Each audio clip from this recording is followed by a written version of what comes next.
Our next guest, he was racing as well, left the east coast of Canada, all the way in the Halifax area, and headed off to Hickory Motor Speedway for the Easter Bunny 200, the 99 of Craig Slaunwhite. He joins us right now from the side of the road. What's going on, 99? How are you?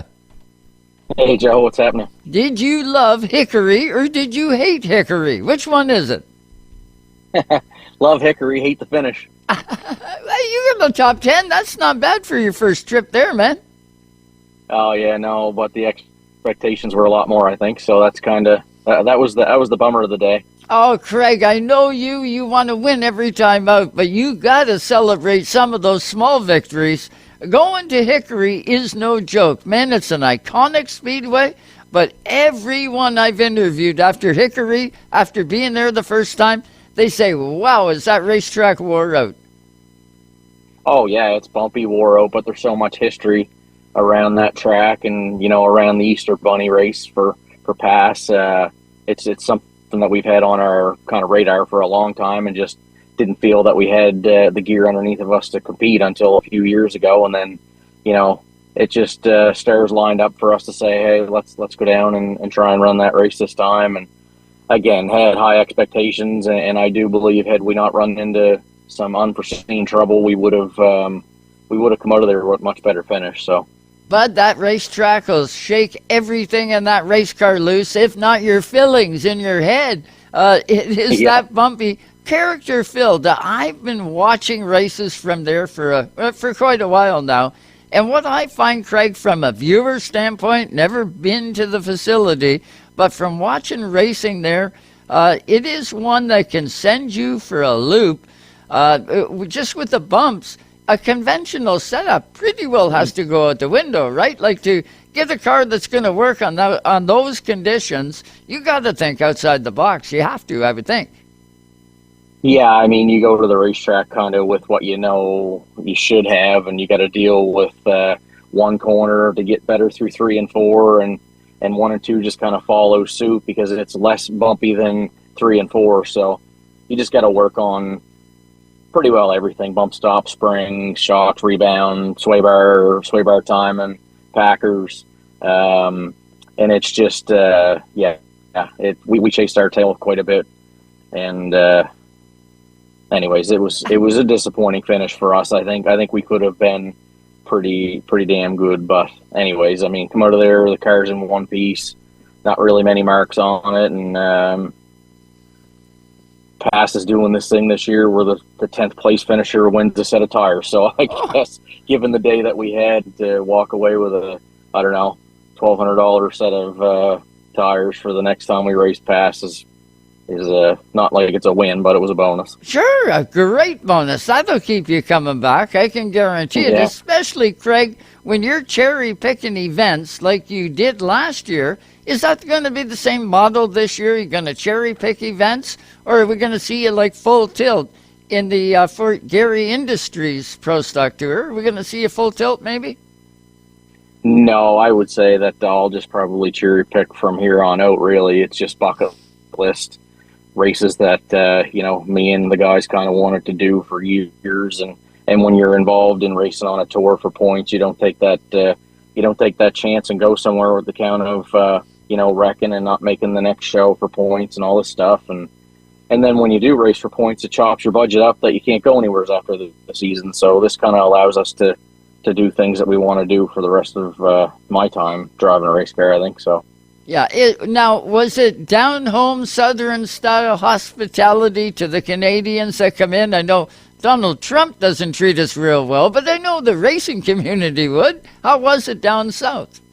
Oh, yeah, no, it's absolutely perfectly fine. Yeah. And every aspect of it, from when you cross the border till you go home, it's all great. I mean, again, the people that we surround ourselves around down here are people that we know and are in that race car community, and it's all thumbs up. Yeah, it's all family. It's all our racing family. Don't matter where you are, and that's the cool part about this sport. Yep. We're all the same.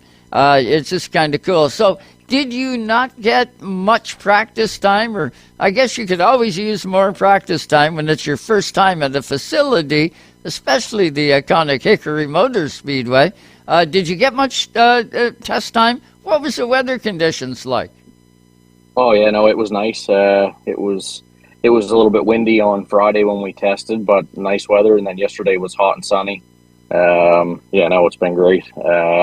Had decent track time on a Friday, sorry, and the 3 15-minute practices or whatever we had on Saturday. We chased our tail until final practice and realized that we had some screws backing out of some set screws backing out of our shock body, which was creating a lot more load, and that's a place where you don't want to create a lot more load. So we chased our tails on that for the whole weekend and had a ball joint loose and something probably bent on the right front from Pensacola that we didn't find. Chased our tail, honestly, the whole time. Oh, that's the fun of it. We are with Craig Slaunwhite here tonight on Racetime Radio, just coming off the Easter Bunny 200. Did you make all 200? Well, you had to make all 200 laps. You finished in the top 10. 200, that's a long way around on that track, or did it go in the blink of an eye, so to speak?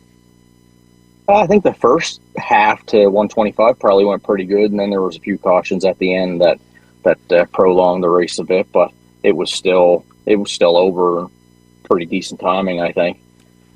Inside or outside? Where did you want to be on the restarts? Well, you really wanted to be on the inside, but I think I restarted on the outside near every time. However, once we figured out our big issue, we ran decent in the heat race. I think started third, finished third maybe in the heat race, and then started ninth or something. Started eighth in the 200 and went backwards pretty quick. Made a couple adjustments during pit stops and just kind of rallied at the end. Went 2 laps down, I think, and got our laps back by Lucky Dog, and just kept on digging. There was a few times I know in the race car I was like, man, we're going to end up getting wadded up, not really racing for anything. And yeah, I just kept digging, and the guys kept making changes, and we end up getting the Lucky Dogs and finished 10th again. So it was, again, a bonus outcome to the day that we had. Well, it is what it is, and that's you got to take that result and carry on. Will you go back to Hickory? Can you see that going? Yeah, I'm gonna go back to that one. Oh, I imagine we'll go back to Hickory. I mean, word on the street down here is they're repaving it, so that'll be a pretty badass little spot if they get it repaved. And apparently it's happening soon. So, I mean, whether there's truth to that or not, I mean, if they do repave it, it's going to be a different racetrack altogether. It'll be fast, and, look forward to a smooth, fast racetrack, something like going back to Pensacola. So Yeah. No, that it would be tremendous to see you back there, especially if it's repaved. What's the banking like? You can never tell on television. What's the banking like at Hickory? I don't know what the exact degrees is, but it's banked. You can send it in quite hard, and even though it's rough and wore out, you can drive it in quite deep to the point that you almost overdrive the corner. But again, where you're wanting a lot of traction, that's what you got to fight for too all day because it's so wore out. But no, it's banked quite a bit. I can remember Brian Vickers. You remember him, the Cup guy. It was Brian, Brian Vickers. He was at Cayuga back in the day. I had an all-star race going there. Little Joe was, I don't know, maybe 11 years old, something like that. And he was just hanging around the pits. And it was the Hooters Cup cars were in. And this young Brian Vickers, Little Joe was standing with Brian Vickers' dad and in his pit. And they're getting ready for the race, doing practice. And Brian came in off the track, and he said to his dad, and Little Joe standing there, he said, "Dad, I'm breaking free. The car is breaking free coming off turn 4." And his dad says, "Well, I can't really see the car breaking free." He said, "Are you sure, Brian?" And Little Joe piped up. He goes, "Mr. Vickers," he said, "you're not breaking free. The tires are off the ground. There's a bump down there, and you hit that bump, and your wheels are off the ground. That's why it feels like that." It was kind of funny when a little 11-year-old, but, he had the experience at that track. So, it was kind of cool. You'd have the same thing kind of at Hickory, right? Oh yeah, totally. There were some guys left fronts coming right off the ground through 3 and 4. It's so rough. Yeah, yeah, I would imagine. So what's up next for you? You're on your way back, obviously. We're just still down here in Charlotte. Where our flight's tomorrow morning, so we're just kind of chilling out today. We were at Ryan Moore's shop, and he was getting his car stripped apart, and just we had to change the starter on our hauler because it kind of took a turn for the worse on I guess it would have been Thursday, so we had to order a starter. Got hit Saturday, put it on this morning, so that Roger could head for up the highway. So that was today, and now we're just kind of hanging out. The guys are all just going into the store here. We're just messing around. So yeah, having some fun. There's nothing wrong with that. You need to mix a little bit of fun. Was there other Canadians out there? I want to say JP from Peterborough, I believe, was heading down that way. I don't know whether he went to Charlotte or whether he went to Hickory or not. The number 24 car. Was he, JP?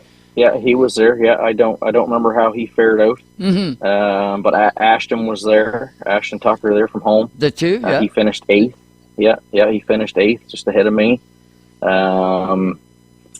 else? Nicholas? Yeah, I guess that's all. That's all from home. Nicholas? No, he was in Five Flags. Pensacola. Yeah. Yeah. Well, I knew he was down there too. There was so many guys heading down. I didn't know which way to look. And here I am at Motorama, and I missed everything. But caught the show. So you can't be in two places at one time. But it was cool to see that you had the top 10 finish. Congratulations on that, bud. You're going to get more, and you're going to get wins. I can guarantee it.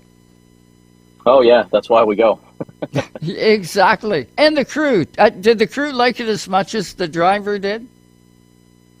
I think we're all just pretty bummed at the finish that we had, given the, we all had higher expectations than where we ran and where we practiced, and it was we just chased our tail, and I would imagine we all look forward to coming back and being better. So, how about the preparations heading into Hickory? How did you prepare for that? Like, I know Andrew Hicken King competition that you guys are all part of.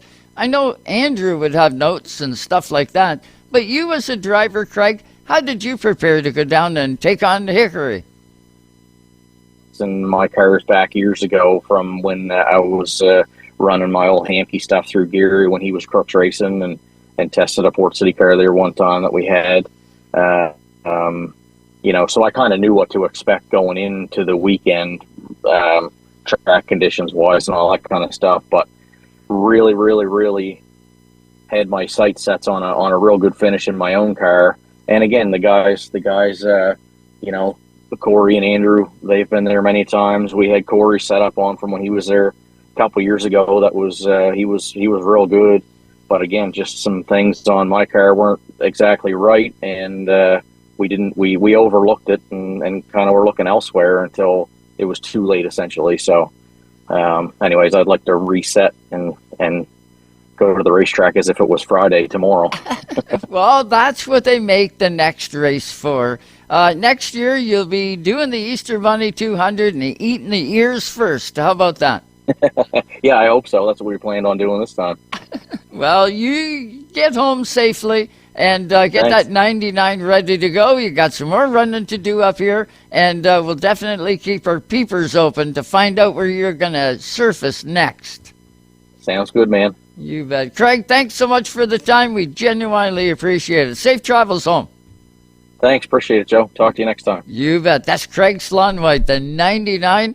Known him for a lot of years. And watch Craig, back years ago, he goes out, wins the 250 at Halifax, and over the moon, and, really did a good job. And then he went on a little bit of a dry spell, he he was close, but just wasn't hitting magic. And then all of a sudden, he hooks up with King Competition, and Craig Slaunwhite does not give up. That is something that I learned about that driver. He don't quit, neither does his crew. They stay on it until they lock on, and man, I'll tell you what, did he go on a tear? Championed a couple times in a row, won lots of races, and the rest is history. Now he's cherry-picking the events that he's hitting. Coming off Hickory, good on him. Top 10 run, I guarantee you next time down, he's going to be even better, and the success will come.